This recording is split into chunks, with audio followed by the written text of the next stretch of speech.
안녕하십니까. 셀코TV 구독자, 시청자 여러분. 세상에서 제일 쉬운 재테크, 탐나는 재테크 시간입니다. 우리나라 부동산 시장 어떻게 흘러가고 있는지, 어떻게 흘러갈 건지 조금 더 자세히 알아보기 위해서 김인만 부동산 연구소 소장님 모셨습니다. 어서 오세요. 안녕하세요.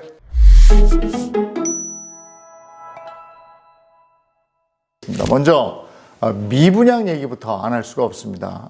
불과 얼마 전 국내 대형 건설사 중에 하나 대우건설이 공사를 포기했어요. 네네. 예, 이 정도면 뭐 계속 안 좋다 이런 신호 아니겠습니까? 맞습니다. 이게 굉장히 상징성이 큰 사건인데요. 이제 히스토리를 좀 보자면 서울 수도권은 아니고요. 울산광역시에 이제 주상복합을 짓습니다. 480세대 주상복합을 짓는데 시공 그 건축비가 1,600억 정도 돼요. 보통 사업을 진행하게 되면 시행사와 시공사라고 나눠지거든요. 시행사가 뭐냐면 이제 어떤 토지를 확보하고 사업을 진행하는 주체를 시행사라고 하고요. 대우건설 같이 공사를 해주는 업체를 시공사라고 하는데 왜 대우건설이 문제가 되냐면 시행사에서 돈이 100% 자기 돈으로 공사를 하면 아무런 문제가 없을 텐데 대부분 이제 은행, 금융권 돈을 또 빌린단 말이에요. PF라는 게 그런 거죠? PF는 그 다음 단계고요. 그 다음 단계. 브릿지론이라고 해서 이제 땅을 살 때는 브릿지론이라고 합니다. PF로 넘어가는 다리 역할이라고 해서 이제 브릿지라고 하거든요. 900억을 빌립니다. 그래서 시행사에서 100억 정도를 대고요. 900억 원을 빌리는데 땅을 담보로 460억 정도 빌리고 금융권에서 땅을 담보로 900억까지는 우리 못 해주겠다. 추가로 누가 담보 좀 써. 누가 담보를 쓰겠습니까? 시행사 니들은 담보 안 되고 못 믿겠고 대우건설은 믿을 만하니까 대우건설이 담보 써. 대우건설이 440억을 연대 보증을 써줍니다. 결국 대우건설이 440억 책임을 져야 되는 거죠. 대우건설이 이제 생각을 해보니까 사업을 안 하고 싶은 거예요. 지금 분위기가. 빠지고 싶은데 대우건설이 연대보증을 썼기 때문에 책임져야 되는 거죠. 결국 대우건설은 고민을 하다가 내가 보증서 440억 내 책임질게. 나 안 할게. 하고 빠져나와 버린 겁니다. 440억을 날리면서까지 그 판단을 한 거 아니에요? 그렇죠.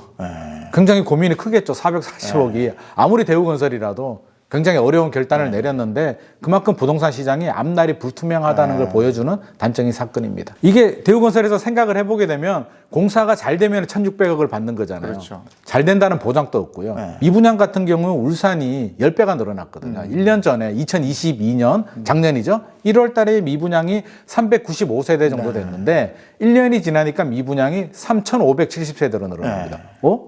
이런 분위기면 우리가 공사하는 중간에도 미분양이 계속 늘어나고 분양이 안 될 텐데 우리가 어떻게 감당을 하지? 첫 번째 고민이 되고요.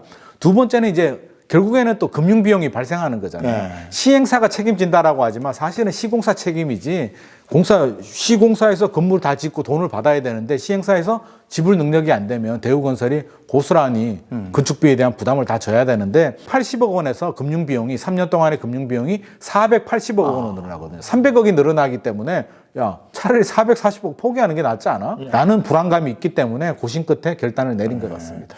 근데 지금 뭐 그냥 시장 상황만 봐도 미분양 물량이 뭐 7만 호를 넘어섰다. 맞습니다. 위험하다. 이런 얘기 계속 되는데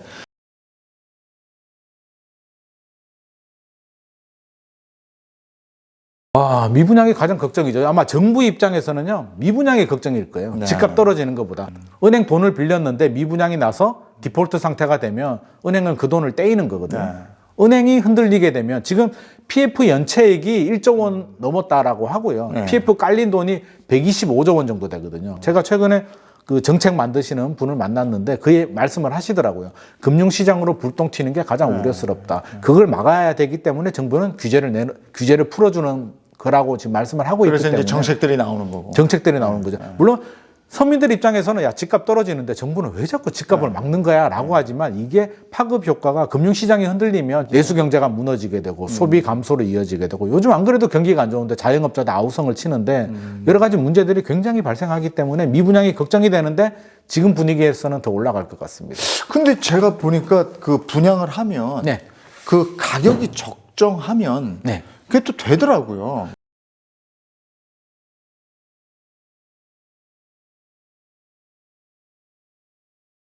대우건설이 시작은 2021년부터 시작을 했을 거거든요. 준비 작업을. 몇 년 전에 준비를 했는데 부동산 시장 분위기가 좋을 때, 땅값이 비쌀 때 구입을 하게 되고요. 한번 물렸잖아요. 건축 자재비 오르죠. 인건비 오르죠. 모든 게 다 오르는 상태에서 땅값도 비싸게 들고요. 결국에는 땅값과 건축비인데 땅값도 올랐고 건축비도 올랐고 분양가를 내리면 남는 게 하나도 없어지는 거죠. 건설회사 입장에서는 올려야 되는데 올리면은 뭐 당연히 미분양이고요. 아예 분양이 안 될 거고 내리면 내릴수록 분양률은 올라지는데 남는 게 없어지는 그런 딜레마에 빠져버렸기 때문에 지금 이러지도 저러지는 못하는 상황이고 정부만 바라보고 있는 거죠.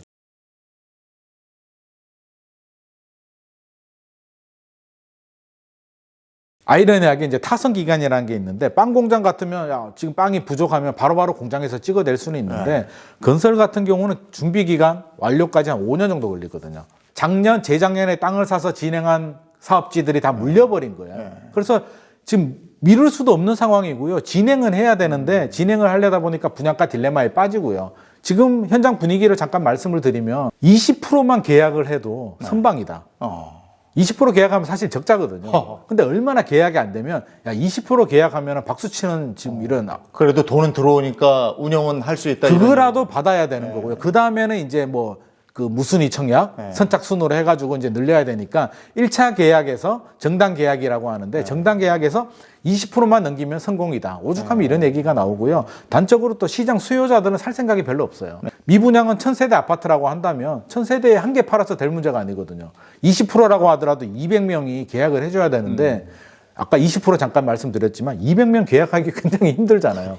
그러니까 분양 시장이 너무 어려운 거죠. 근데 얼마 전까지 화제가 됐던 둔촌 주공 계약 다 했다고 들었는데. 둔촌 주공은 또 미리 좀 시작한 부분도 있을 뿐더러 정부에서 혜택을 안 줬다면 아마 50%가 안 나왔을 텐데 1.3 대책이 나오고 분양권 전매 제한, 실거주 요건 뭐 완화를 해주다 보니까 70% 정도 나왔고요.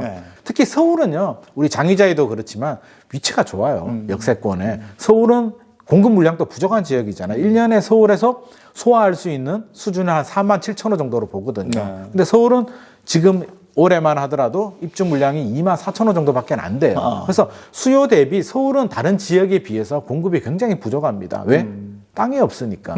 신규 택지가 없잖아요. 재건축, 재개발 아니면 아파트를 못 짓기 때문에 굉장히 제한적인 지역인데 이런 서울에서도 미분양이 발생했다는 점에서 의미가 있는 거고 문제는 지방이나 다른 도시들이죠. 대구, 인천 이런 지역들은 전혀 다른 문제이기 때문에 서울만 바라보고 아 둔촌 주공이 소진됐대. 이제 미분양 시장 이제 팔리기 시작했대라고 판단하면 안 될 것 같습니다. 최근에 저 분양하는 아파트 직접 단지들 몇 개 가보셨잖아요. 네, 요즘 많이 가고 있는데요. 안양 평촌에서 세대 수가 굉장히 큰 대단지 아파트인데 야, 평촌도 옛날에 저 재작년 얼마나 잘 나갔습니까? 잘 나갔죠. 0.3대 1이 나왔어요. 0.2대 1 나오고 뭐 0.3대 1 나왔으니까 어떻게 보면 흥행 실패죠. 위치도 그렇고 수도권에서 용감하게 10% 가격을 내렸습니다. 드디어 가격 할인을 했는데 아, 지금 분위기에서 살려는 사람이 없다. 그러네. 걱정이다라고 하는데 최근 뉴스 보니까 뭐 텐트 쳤다.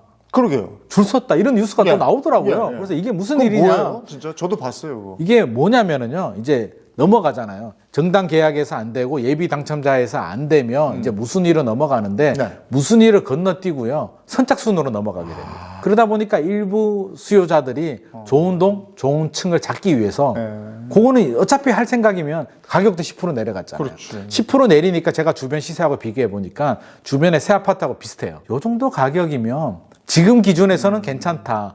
이왕이면 로얄동, 로얄층을 잡아야겠다라는 일부 수요들이 몰려들고요. 단지만의 개별성을 봐야지 전체 시장을 보면 안 될 것 같습니다. 이제는 정말 옥석을 잘 가려야 될 것 같아요. 미분양도 다 같은 미분양이 아니다.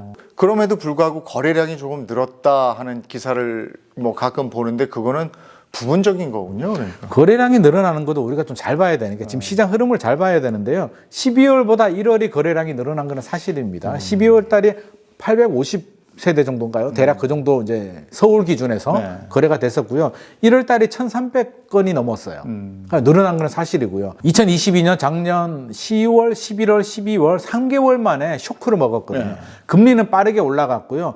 또 급매물로 던지는 사람들은 왜 던지냐면 전세 때문에. 전세 가격이 동반 하락하다 보니까 이걸 버티지를 못하고 몇 개를 던졌는데 가격이 고점 대비 한 30% 정도 떨어졌어요. 무주택자들 입장에서는 야 5억 하던 집값이 15억 올랐다가 30% 떨어진 게 많이 떨어졌어 라고 말할 수도 있지만 주인 입장에서는 5억에 샀는 분들은 많지 않잖아요. 그럼요. 살려는 분들이 있는데 11월 달, 12월 달은 하락 속도가 너무 가파르니까 지켜본 거예요. 뭐지? 내가 지금 들어가야 돼?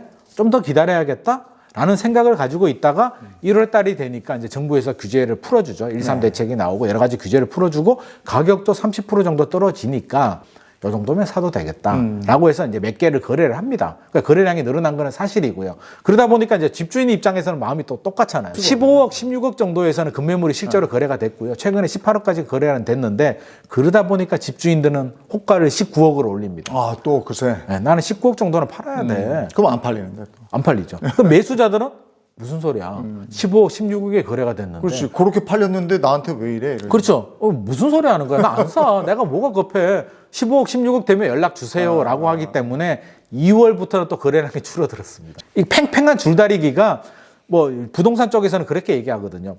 매도인이나 집주인이나 매수인, 살려는 사람들이나 둘 중에 한쪽이 좀 져야 따라가면서 이게 거래가 되는데 지금은 둘 다가 안 지려고 팽팽하게 줄을 당기다 보니까 거래 절벽. 2월 달부터 다시 또 거래 절벽이 되고 있습니다. 이게 시장에 놔둬야 됩니까? 이렇게라도 해야 되는 겁니까? 딜레마예요. 딜레마인데 미분양을 그냥 내버려 두면 앞서서 말했듯이 금융시장으로 불똥을 튀고요. 이 미분양 물량 때문에 전체 부동산 시장이 죽으면서 부동산이 죽으면 지금 힘든 게 가구업체들도 지금 부도 위기라고 하거든요. 왜? 우리가 이사 갈 때 그래야 물건을 사지. 다 바꾸는데 이사를 못 가죠. 뭐 거래가 돼야 이사를 가죠. 이사 갈 생각도 없고요. 입주 물량도 급락하기 때문에 가구업체 어렵고요. 전체적으로 내수 경제에도 안 좋고 여러 가지 영향이 있기 때문에 미분양을 사줘야 된다. 정부에서 나서서 적극적으로 개입을 해줘야 된다. 이런 목소리들이 나오고 있는데 저는 개인적으로 좀 반대하는 입장이에요. 왜 반대를 하냐면 왜 이런 목소리가 나오냐면 과거의 선례 때문에 그래요. 과거에 사준 적이 있었거든요. 사서 좀 소화가 됐고요. 또 이 집값이 올라가다 보니까 샀는 집이 나쁘지 않아요. 오히려 이득을 본 경우들이 있어요. 안 좋을 때 사가지고 그걸 임대로 돌리든지 하면 결국에는 올라가니까 시세 차익도 없고 정부도 괜찮지 않냐 라는 논리 때문에 하는데 지금 분위기가 바닥을 찍고 이제 올라갈 때만 남았다면 사실 좀 매입을 해줘도 되는데 LH도 빚이 굉장히 많거든요. LH 대출이 그렇게 많은데 LH가 얼마나 사줄 수 있을까? 아니, 그리고 그게 다 우리 세금이잖아요. 그렇죠. 우리 세금으로 사주는데 몇 개를 사줄 거냐에 대한 문제가 첫 번째 발생을 하고요. 두 번째는 미분양 추이가 늘어난단 말이에요. 지금 12월 달까지 6만 8천억이고요. 1월 달에 뭐 7만 원 넘었다라는 얘기가 나오는데 7만 원을 다 사줄 거냐? 작년 초가 아마 2만 세대 조금 넘었을 거고요. 2021년 12월이 17,000세대인가 그렇게 했는데 1년 만에 이렇게 늘었잖아요. 그러면 지금 다 사줘도 또 분위기가 안 좋아서 1년이 지나면 또 사일 텐데 또 사줘요?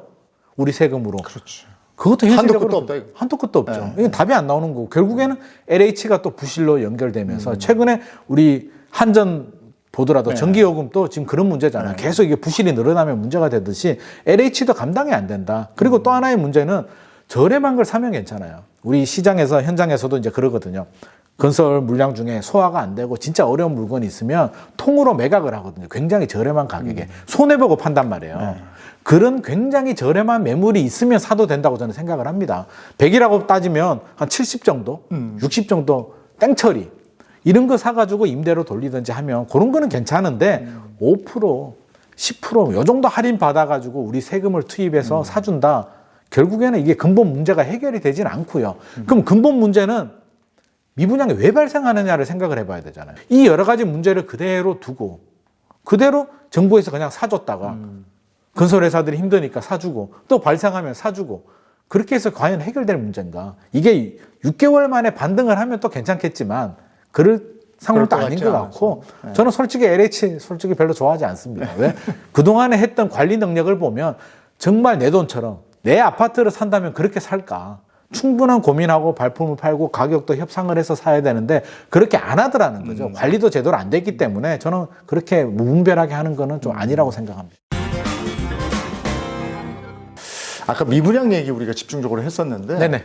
미분양이 이렇게 쌓이면 그 분양 물량을 미분양된 물량을 LH에서 좀 소화해 줘야 되는 거 아니냐 이런 얘기도 나오는데 이게 시장에 놔둬야 됩니까? 이렇게라도 해야 되는 겁니까? 이게 이제 딜레마예요. 딜레마인데 미분양을 그냥 내버려 두면 앞서서 말했듯이 금융시장으로 불똥을 튀고요. 이 미분양 물량 때문에 전체 부동산 시장이 죽으면서 부동산이 죽으면 지금 힘든 게 가구업체들도 지금 부도 위기라고 하거든요. 왜? 우리가 이사 갈 때 그래야 물건을 사지. 다 바꾸는데 이사를 못 가죠. 뭐 거래가 돼야 이사를 가죠. 이사 갈 생각도 없고요. 가전업체들도 실적이 떨어졌죠. 왜? 가전 싹 바꿔야 되는데 아무도 안 바꾸죠. 이사를 안 가니까. 이게 단적인 예로 내수 경제에 굉장히 영향을 주게 됩니다. 네. 그래서 이게 미분양이 굉장히 심각하고요. 소비도 위축이 되죠. 전체적으로 내수 경제에도 안 좋고 여러 가지 영향이 있기 때문에 미분양을 사줘야 된다. 정부에서 나서서 적극적으로 개입을 해줘야 된다. 이런 목소리들이 나오고 있는데 저는 개인적으로 좀 반대하는 입장이에요. 네. 왜 반대를 하냐면 왜 이런 목소리가 나오냐면 과거의 선례 때문에 그래요. 과거에 사준 적이 있었거든요. 네. 사서 좀 소화가 됐고요. 또 이 집값이 올라가다 보니까 샀는 집이 나쁘지 않아요. 오히려 이득을 본 경우들이 있어요. 지금 분위기가 바닥을 찍고 이제 올라갈 때만 남았다면 사실 좀 매입을 해줘도 되는데 지금이 금리가 언제 끝날지도 모르겠고 불확실성이 그리고 부동산에 L자로 오래 가더라고요. 그렇죠. 이렇게 L자로 바로 한 2, 3년 갈 것 같아요. V자 제 반등은 생각에는. 없는 것 그렇죠. 같아요. 2, 3년 간다라고 보면 그거를 소화를 해줘야 되는데 우리나라가 뭐 잘 살긴 하지만 LH도 빚이 굉장히 많거든요. LH 대출이 그렇게 많은데 LH가 얼마나 사줄 수 있을까? 5%, 10%, 요 정도 할인 받아가지고 우리 세금을 투입해서 사준다. 결국에는 이게 근본 문제가 해결이 되진 않고요. 그럼 근본 문제는 미분양이 왜 발생하느냐를 생각을 해봐야 되잖아요. 뭐 금리 문제도 있고요. 많이 올랐는 과도한 상승에 대한 피로감이 있고 또 경제적인 문제도 있고 심리적인 문제도 있고 이 여러 가지 문제를 그대로 두고 그대로 정부에서 그냥 사줬다가 건설회사들이 힘드니까 사주고 또 발생하면 사주고 그렇게 해서 과연 해결될 문제인가? 이게 6개월 만에 반등을 하면 또 괜찮겠지만 그럴 상황도 아닌 것 같고 저는 솔직히 LH 솔직히 별로 좋아하지 않습니다. 왜? 그동안에 했던 관리 능력을 보면 정말 내 돈처럼 내 아파트를 산다면 그렇게 살까? 충분한 고민하고 발품을 팔고 가격도 협상을 해서 사야 되는데 그렇게 안 하더라는 거죠. 관리도 제대로 안 됐기 때문에 저는 그렇게 무분별하게 하는 거는 좀 아니라고 생각합니다. 지금 얼마 전에 또 화제가 됐었죠. 대치동 음마 아파트 뚝 떨어져서 거래가 됐었는데 네네. 여기 지금 재건축 어쨌든 분양가가 나왔어요. 네네. 얼마예요? 주변 아파트 시세하고 보면 괜찮아요?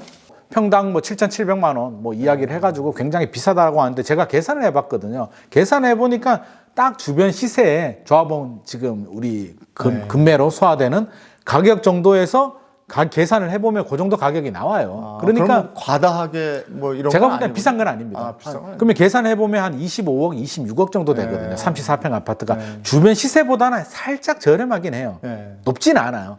또 중요한 거는 이거 그냥 이게 확정도 아니에요. 아직 시작도 안 했거든요. 아직 분양하려면 좀 있어야 되지 않아요?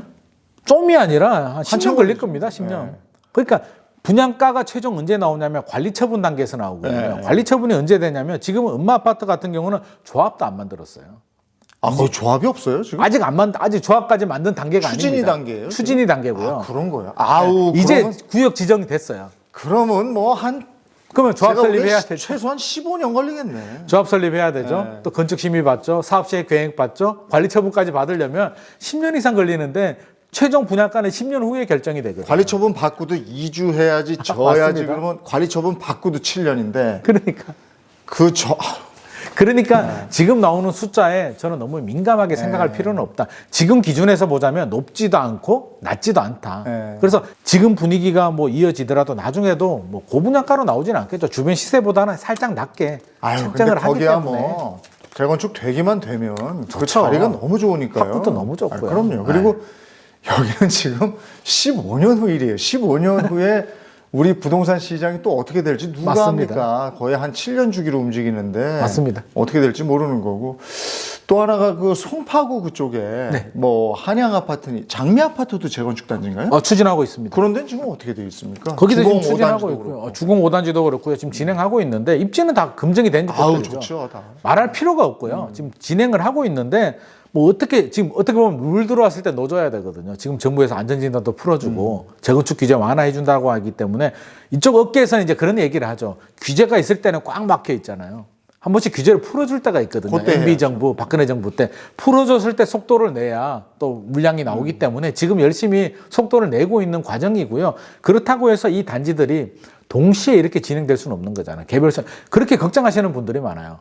아, 이렇게 다 풀어주게 되면 서울에 공급 물량이 너무 많아져가지고 나중에 또 문제되는 거 아니야? 서울에 이거 핵심 지역인데 그게 그렇죠. 뭐 걱정이 되겠어요? 그렇죠. 핵심 지역이고 동시에 물량이 나오지는 않는단 말이에요. 그렇기 때문에 다른 지역하고 저는 이야기할 때 서울하고 약간 좀 구분을 좀 할 필요는 있을 것 같아요. 서울은 신규 택지가 없기 때문에 아파트를 못 지어요. 계속 부족합니다. 한 10년 전부터 풀어주고 해야 10년 후에 나오거든요. 우리 일기 신도시도 마찬가지잖아요. 지금 특별법 만들어서 언제 걸릴까요? 15년? 20년? 이렇게 걸릴 수도 있기 때문에 집만 노후화됐단 말이에요. 이 집만 새로 지어버리게 되면 엄마 아파트나 아까 말씀하신 뭐 장미, 한양, 인프라 다 좋은데 아파트만 새거가 되면 뭐 입지는 다 금정이 끝났고요. 중요한 게 입지, 교통, 교육, 생활 인프라인데 다 끝났어요. 아파트가 문제인데 아파트만 새로 지으면 뭐 금정이 할 필요가 없기 때문에 결국에는 이제 가격만 높지 않다면 시장에서 저는 무난하게 소화되리라고 생각을 합니다. 근데 이제 서울뿐이 아니고 수도권 재건축, 일기 신도시 재건축한다고 한참 떠들썩했는데 그것도 네. 쑥 들어갔어요. 아, 쑥 들어갔죠. 네. 정부에서 발표를 했습니다. 그래서 여러 가지 내용들이 나오는데요. 뭐 용적률은 다는 아니고 일부 지역들은 준주거로 바꿔서 500% 늘려주겠다. 재건축 기간을 20년으로 단축을 해서 뭐 100만 제곱미터 20년이 되면은 특별법 뭐 일기 신도시라고 콕 찍지는 않았어요. 노후 정비 구역 재정비거든요. 그러니까 다른 지역도 해주겠다는 거죠. 목동, 여의도 네, 다 네, 포함이 되는 겁니다. 일기 신도시만 해주면 야 무슨 소리야. 우리가 더 오래됐는데 왜 쟤만 해줘. 라는 비판의 목소리가 있으니까 좀 뭉뚱그려서 크게 했는데 사실 좀 기대할 만하잖아요. 일기 신도시 같은 경우는 특별법 안 해주면 재건축이 어렵기 때문에 그래서 제가 또 가봤죠. 분당 신도시를 가봤는데 깜짝 놀랐어요. 왜 놀랐냐면 분위기가 너무 조용해요. 아니 사장님 이거 무슨 일이에요? 아 신도시 특별법 발표되고 저는 막 전화 문의도 늘어나고 막 할 줄 알았거든요. 너무 조용해서 왜 이러냐고 물어보니까 첫날에만 문의 전화가 좀 있었고요. 어떻게 되는 거예요? 얼마예요? 이런 문의가 잠깐 있었고 그다음부터 조용하답니다. 그래서 왜 이러냐고 하니까 한두 번 속나 못 믿겠어. 그런 말씀. 구체적으로 어느 단지, 어느 블럭을 먼저 한다라고 나오지도 않았고 용적률 500%를 어디다 적용하는지도 안 나왔고 구체적인 일정에는 아무것도 없고 기존에 나온 내용을 두리뭉실하게 묶어가지고 또 한다라고 나와서 결국에는 또 총선용으로 서먹고 내년 되면 또 나오겠네요. 또 나오죠. 그러니까 주민들도 이제 처음에는 막 되게 빨리 진행될 것처럼 기대감을 가졌다가 10년, 20년 걸리겠구나. 그냥 지켜보자. 이런 분위기여서 전체적으로 조용하고요. 매수자들도 뭐 금리도 높고 모든 게 바뀐 게 하나도 없잖아요. 지금 일기 신도시 들어가서 가격이 또 엄청나게 떨어졌냐 그러면 다른 지역들하고 비슷합니다. 그렇기 때문에 굳이 지금 들어가야 돼. 5년 후에 들어가도 되고 1년 후에 들어가도 되기 때문에 전체적으로 조용한 분위기입니다. 그것도 뭐 지금부터 시작해서 조합 결성하고 관리 처분 인가 받고 뭐 하고 제가 보기엔 한 20년 걸린다고 봅니다. 20년 뭐 더 걸릴 수도 있습니다. 그리고 물량이 많잖아요. 30만 원 정도 되는데 이걸 동시에 진행을 하기에는 또 감당이 안 됩니다. 그래서 블럭을 정해서 여기 먼저 하고 순환 개발로 하면은 그럼 뒤에 순환 개발 순서에 걸리는 단지들은 30년? 이 걸릴 수도 있기 때문에 좀 긴 호흡을 가지고 차분하게 지켜봐야 될 것 같습니다. 아니 그래도 하여간 일기 신도시가 재건축 들썩거릴 때 조금 올랐고 네네 맞습니다. 이제 또 새로운 뭐 정책이 또 나와가지고 빨리 서둘러서 해준다 이러면 또 들썩거릴 거 아니겠습니까? 뭔가 좀 구체적인 게 나오면 들썩일 수도 있죠. 지금은 내용 자체가 기존에 나왔던 거하고 똑같다는 거예요. 이거는 구체적이지 않아. 이 정도 가지고는 우리는 안 움직일래. 뭐 예를 들자면 분당, 시범, 무슨 아파트를 지정하겠다. 용적률 얼마 올려주겠다라고 콕 찍으면 그 단지가 반짝할 수는 있겠죠. 좀 시장 수요자들도 사볼까 고민하는데 그래서 어디를 사야 되는 거야. 아무것도 안 나왔기 때문에 지금은 지켜보자. 아직은 아닌 것 같아라고 판단을 하고 있는 것 같습니다. 근데 정부에서도 정책 낼 때 집값이 너무 올랐기 때문에 하향 안정이라는 얘기를 했잖아요. 네네. 폭락은 싫은 거고 폭락은 안 되죠. 하향 안정 정도인데 이걸 지금 또 정책을 발표해가지고 다시 올라가게 하고 싶지는 않을 거예요. 너무 부담스럽죠. 네. 그래서 정부는 두 마리 토끼를 다 잡고 싶은 거예요.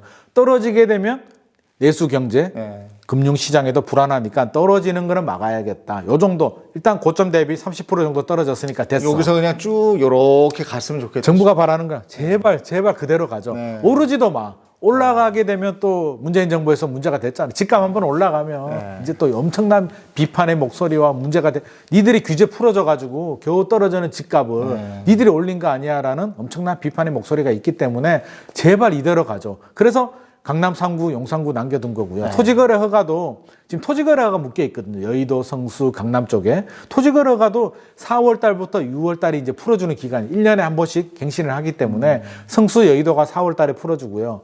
잠실 쪽, 그 삼성동 이런 쪽은 이제 6월 달에 풀어주는데 굉장히 시장 현장에서는 풀어달라고 그래요. 토지거래 허가로 묶이게 되면 실거주자 아니면 집을 못 사거든요. 네. 전세 끼고 못 산단 말이에요. 근데 실거주자는 대출을 많이 받아야 되니까 부담스러우니까. 지금 삼성동, 압구정동 이런 데가 그렇죠.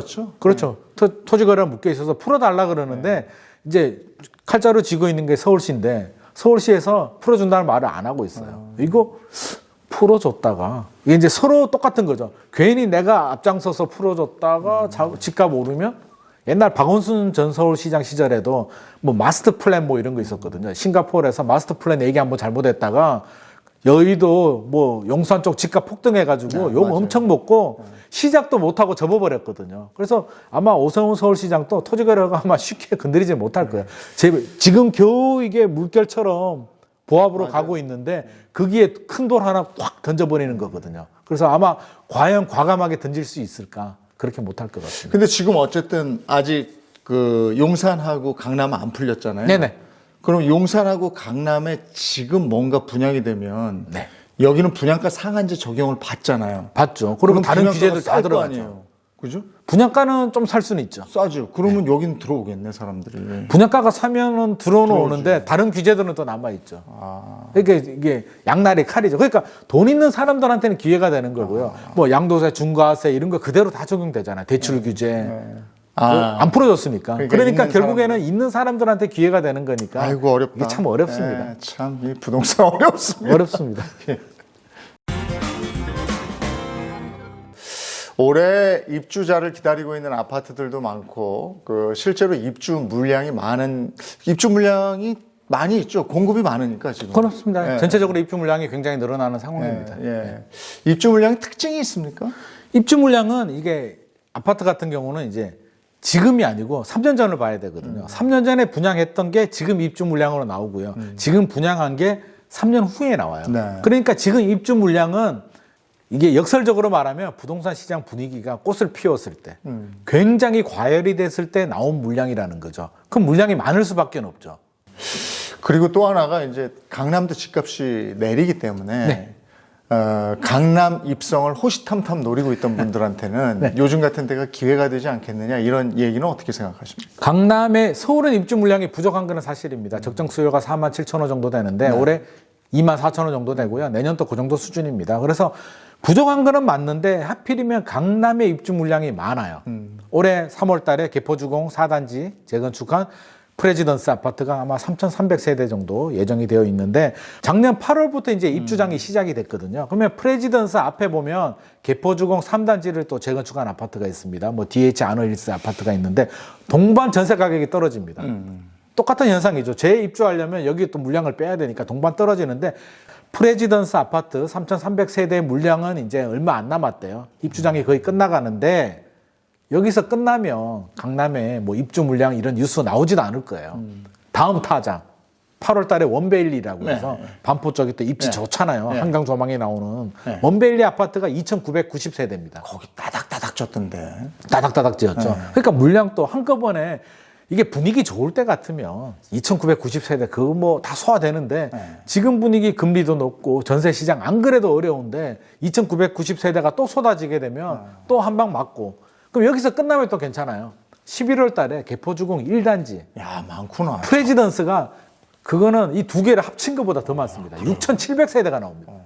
시장에 전세를 기다리시는 분들은 서둘릴 이유가 없는 거예요. 지금 아니면 8월 달에 나오고 8월 달 아니면 이제 6,700세대, 3,300세대 정도 나와도 지금 작년 8월부터 이렇게 힘들었는데 올 하반기부터 아마 입주장이 시작이 될 거거든요. 올 하반기는 전세 가격 굉장히 떨어질 거다. 반대로 전세 가격이 떨어지게 되면 매매 가격이 올라갈 수 있을까? 저는 좀 어렵다고 봅니다. 전체적으로 그렇게 떨어진다고 보시는 거죠? 그렇죠. 그러면 강남이 상징성이 있기 때문에 강남의 전세 가격이 오르지 않고요.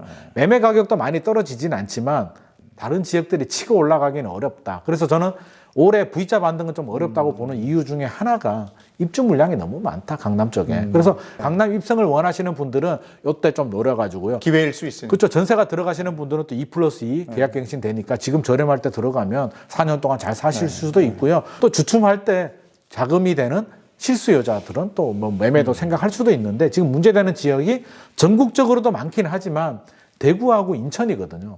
대구 같은 경우는 얼마나 많냐면 입주 물량이 적정 수요가 11,000세대 정도예요. 거기도 그렇게 많이 줬어요?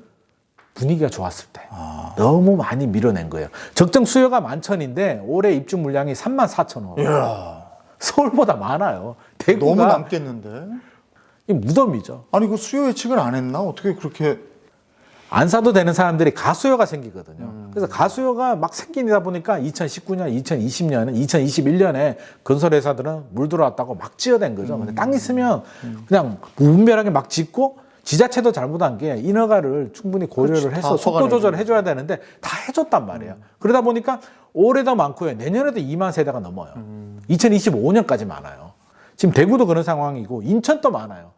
수도권 지역에서 또 송도 그쪽이네. 송도도 그렇고 송도뿐만 아니라 인천에 전반적으로 다 많습니다. 인천도 공급 물량이 적정 수요가 14,000세대 정도 되는데 인천도 뭐 입주 물량이 어마어마하게 2만 세대 이상으로 내년에도 많고요. 전체적으로 굉장히 많기 때문에 거기 인천이라는 거는 그럼 청라 신도시 다 포함되는 다 거죠. 포함되는 거죠. 그렇죠, 그렇죠. 거기 아파트 많이 줬거든. 엄청나게 지었죠. 그러다 보니까 또 서울보다 많아요. 맞아요. 인천이 인구는 3분의 1 근데 수준인데. 그게 참 신기한 게요. 송도에 어디는 아파트 값이 굉장히 떨어지고 미분양됐는데 어느 지역은 또 그 요즘에 저 최고가 기록한 데가 있대요. 이게 단지별로 차이가 있는 거고요. 학군이라든지 여러 가지 차이가 있는데 몇 개 단지만 가지고 판단을 하면 안 되고요. 저도 이제 송도 한번 체크를 하러 갔다 왔는데 전체적으로 많이 떨어진 거는 사실이고 추가 하락은 좀 막았더라고요. 1월 달에 이제 급매물이 거래가 되면서 추가로 떨어지지는 않는데 워낙 많이 떨어졌기 때문에 한 40% 단지마다 40%더 떨어진 단지들도 있고요. 덜 떨어진 단지들도 있는데 일단 많이 떨어진 건 사실입니다. 그래서 이 정도 떨어져서 급매물은 소화가 되는데 집주인들이 호가를 올리면 또 안 사요. 분양 물량이나 입주하는 물량 중에서 네. 지금 그래도 집을 좀 사고 싶은 분들이 관심을 가져볼 만한 데는 어디가 있습니까? 이제 분양 물량은 아마 올 하반기부터 조금씩 줄어는 들 거예요. 속도 조절을 해야 되는데 그 뉴홈이라고 해서 윤석열 정부 첫 공공분양 브랜드 했는데 굉장히 메리트 있게 나왔어요. 뉴홈이 이제 세 가지 타입이 있거든요. 나눔형이 있고요, 선택형이 있고요, 일반형이 있는데 일반형은 뭐냐면 이제 기존 가치 시세 대비 한 80% 정도 저렴하게 하는 거고요. 이번에 히트를 쳤는 게 나눔형이라고 해서 시세 대비 70% 정도 시세 70%요? 분양을 하고 대신 나중에 시세 차익도 70%만 가지고 가. 라는 상품인데 고양 창릉 같은 경우 이번에 뭐 제가 볼 때는 빅히트를 쳤는 게 경쟁률이요. 뭐 40대 1이 넘었습니다. 40대 1이 넘고요. 전용 84 같은 경우는 80대 1이 넘게 나왔거든요. 일반 분양 같은 경우. 왜 이렇게 히트를 쳤냐 그러면 저렴하니까. 그 신규 택지들 신도시 위주로 4년 청약 이런 거 열심히 노려보시는 게 좋을 것 같고요. 서울 같은 경우는 워낙 물량이 없기 때문에 사실 좀 비싸긴 해요. 비싸긴 하지만 분양가는 주변 시세보다는 저렴하거든요. 실수요자라면 좀 도전해 보셔도 좋겠고 서울이 아닌 지역이라면 좀 옥석을 좀 가려야 되겠다. 서울은 보니까 이렇게 한강이 있으면 한강 이쪽 저쪽으로 맞습니다. 가까운 쪽 고기가 제일 비싼 것 같아요. 거기는 핵심 지역이고요. 제가 볼 때는 30년이 지나도 그 자리는 그런 것 같아요. 더 인기가 있으면 있었지 줄어들지는 않을 것 같습니다. 그리고 실수요자들 네네. 조금 더 기다리라 이건 말씀이시죠? 기다리는 것도 이제 실수요자들도 따져봐야죠. 필요한 실수요자들이 있잖아요. 사실은 정확한 타이밍 잡기가 힘들어요. 맞아요. 이게 바닥이라고 하면 누가 걱정하시겠습니까? 모르는데 과거 사례를 보더라도요. 실수요자들 기다리죠. 12년도, 13년도에 샀어야 되는데 16년도에 살까 말까 17년도 가니까 16년도 샀어야 되는데 하다 2020년까지 와서 지금이라도 사야 돼. 하다가 또 물렸거든요. 근데 제가 말씀드리고 싶은 건 100%는 없다. 100% 바닥 못 잡습니다. 절대 못 잡는데 그나마 팁을 주자면 몇 가지 시그널이 있잖아요. 바닥에 시그널이 있는데 그 중에는 일단 가격이 저는 최소 30%는 떨어져야 된다. 지금보다요? 아니죠. 고점 대비. 그러니까 지금 어느 정도 30% 떨어졌잖아요. 30에서 50% 정도 떨어지더라고요. 과거 사례를 보면. 그러면 분위기가 안 좋아서 2차 충격이 오면 10% 정도 더 떨어지겠죠. 10%포인트 정도 더 떨어지면 그 정도는 감내할 수 있는 리스크 관리? 2, 3년 정도 잘 살다가 10% 정도 떨어지는 건 감내하자. 왜? 다음에 또 올라갈 수도 있으니까. 그리고 또 두 번째 여러 가지 징조가 정부도 지금 안 푼 게 있죠. 강남. 조정 대상 지역 안 풀었잖아요. 강남 조정 대상 지역이 언제 풀리는지를 좀 보셔야죠. 왜냐하면 정부가 강남 조정 대상 지역을 풀었다는 얘기는 강남도 집값이 많이 떨어졌다는 얘기거든요. 바닥이다 이거죠. 강남이 중심지잖아요. 우리 저수지 이론 있잖아요. 마지막에 떨어지거든요. 정부가 또 갖고 있는 카드가 또 하나 있죠. 최근에 LTV 막 풀어주는데 안 풀어주는 게 DSR. 믿는 구석이 있단 말이에요. 나 DSR 쥐고 있으니까 요거 LTV, DTI 풀어줘도 돼. 왜? DSR 있으니까 소득 없는 사람 못 받잖아. 요거 풀어주게 되면 정부도 끝까지 왔다는 거예요. 어떻게 이거라도 줘야지. 주고요. 그래도 안 되면 마지막 한 장 남은 게 이제 아까 제가 미분양 말씀할 때 양도세 특례 5년간 양도세 면제. 미분양 주택을 사도 줄 수도 있겠지만 2013년도 박근혜 정부 때 1주택자 집을 사면 또 줬거든요. 5년간 양도세 면제. 도장 빵 찍어줬단 말이에요. 그러면 5년 동안 발생하는 양도 차익에 대해서는 세금 하나도 안 받고요. 5년이 지나도 주택수에서는 빠집니다. 양도세 중과세 적용되지 않아요. 굉장히 좋은 혜택을 준단 말이에요. 그게 마지막 혜택이에요. 그러니까 그런 게 나온다. 그리고 미분양이 이제 10만 원 정도 넘어가면 위험하다라고 하는데 정부가 거기까지 가면 엄청 떨어져야 되는데. 그러니까 실수요자들 중에서 기다리다가 그런 게 나오면 그때도 놓쳐버리게 되면 그거 안 나오고 이렇게 올라갈 수도 안 나오게 올라갈 수도 있어요. 근데 내가 보수적이어서 기다리는데 그런 게 나오면 야 이거 내가 더 늦으면 안 되겠는데 용기를 내야 되는 상황이네라고 해서 좀 그때는 좀 서둘러야 될 것 같고요. 그게 아니라도 상황을 보고 내가 필요하다. 자녀 교육이나 부모님 봉양이나 뭐 여러 가지 이유 때문에 필요하고 자금력이 된다면 고점 대비 30% 정도 조정된 매물이라면 저는 노려보셔도 되겠다는 말씀. 절대 타이밍 정확히 못 잡습니다. 알겠습니다. 네, 오늘 셀코TV 탐나는 재테크 부동산 시장의 미분양 물량, 신도시, 재건축 이런 얘기 쭉 한번 다뤄봤습니다. 김인만 부동산 연구소 소장님과 함께 얘기 나눠봤는데요. 오를 때는 또 마음 조급하고 내릴 때는 또 언제 바닥일지 궁금하고 역시 조급하고 부동산 시장 다음에도 또 생생한 현장 얘기 함께 나눠보도록 하겠습니다. 오늘 생생한 얘기 해주셔서 고맙습니다. 다음에 뵙겠습니다. 감사합니다.